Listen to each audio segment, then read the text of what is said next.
High friend welcome to exam solution news. तो बंधुरा এখন আমি আলোচনা করব যে আপনারা জানেন যে আপার প্রাইমারি সেকেন্ড ফেজ ভেরিফিকেশনে এমন অনেকে আছে যারা চান্স পেয়েছে তারা কিন্তু নন ট্রেন, অথচ আমরা জানি যে আপার প্রাইমারিতে বহু ট্রেন প্রার্থী আছে, কিন্তু তা সত্ত্বেও যে নন ট্রেনরা কীভাবে চান্স পেল এই নিয়ে হাইকোর্টে অনেক মামলা করা হয়েছে।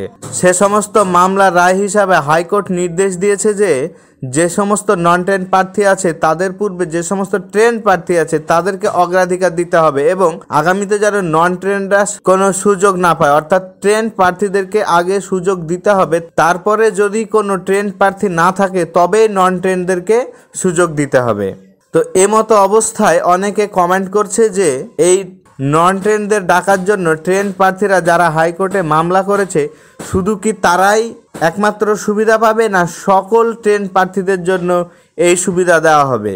তো এই প্রসঙ্গে আমি আপনাদেরকে বলবো যে বিগত দিনে যে সমস্ত কেসগুলি হয়েছে সেখানে দেখা গিয়েছে যারা শুধুমাত্র কেস করেছে তাদেরকেই সুবিধা দেওয়া হয়েছে, অর্থাৎ প্রাইমারি টেট পরীক্ষায় ভুল প্রশ্ন মামলা নিয়ে এখানে যে 500 জন কেস করেছিল শুধুমাত্র সেই 500 জনকেই সুযোগ দেওয়া হয়েছিল। এবার যদি আপার প্রাইমারির ক্ষেত্রেও হাইকোর্ট রায় দেয় যে যারা শুধুমাত্র কেস করেছে তাদেরকেই সুযোগ দিতে হবে, তাহলে শুধুমাত্র যারা কেস করেছে তাদেরকেই সুযোগ দেওয়া হবে।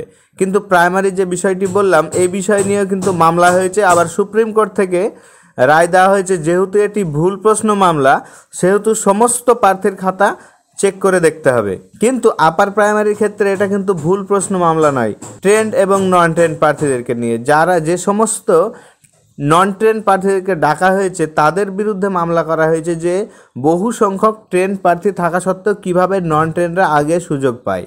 তো এক্ষেত্রে হাইকোর্ট কী করবে সেটা তাদের বিবেচনাধীন। তবে যেহেতু এটি ট্রেন এবং নন ট্রেন প্রার্থীদেরকে নিয়ে সমস্যা সৃষ্টি হয়েছে সেহেতু আমার মনে হয় সমস্ত ট্রেন প্রার্থীদেরকে আগে ডাকতে হবে, তারপরে যদি সিট ফাঁকা থাকে তবে নন ট্রেন প্রার্থীদেরকে।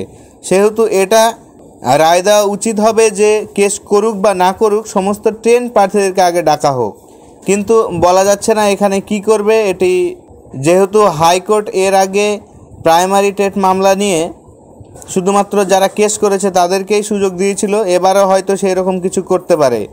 তবে যদি সেই রকম কিছু হয় তাহলে আবার কেস হবে এবং নিয়োগ প্রক্রিয়া আবার থমকে যাবে। তো বন্ধুরা এই ছিল আজকের আলোচনা। যদি আপনাদের ভিডিওটি ভালো লাগে তো অবশ্যই একটি লাইক করবেন, কমেন্ট করে আপনাদের মতামত জানাবেন আর শেয়ার করে বন্ধুদের দেখার সুযোগ করে দেবেন। ধন্যবাদ, আপনাদের দিনটি শুভ হোক।